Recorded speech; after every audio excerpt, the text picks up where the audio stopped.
The day I got laid off, I didn't panic, I smiled. Here's why. I quickly realized that God had answered a prayer, and the company actually gave me a runway to chasing my dreams.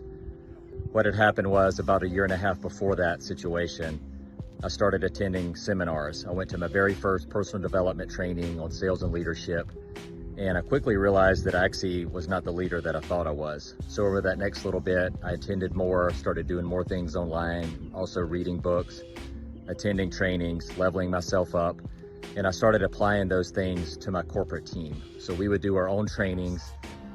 I had a group of technical engineers. We would actually do bi-weekly trainings, and we started deploying some of those principles. So the men started leveling up. And as we leveled up, we realized that more deals came our way, more projects, more responsibility, and we were just growing as a team.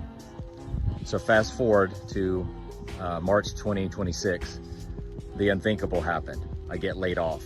Now, I considered myself a high performer, so the man in me wants to be bitter and be upset about this. However, I quickly realized that God actually did answer that prayer, because I had been dreaming about this for over a year.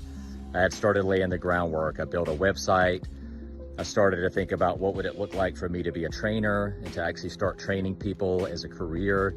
So I started building curriculum, all this stuff behind the scenes, on my downtime, on my personal time, at lunchtime, kind of training myself and just practicing.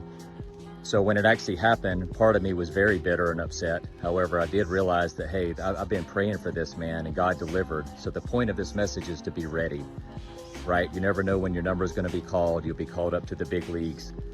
You want to be ready.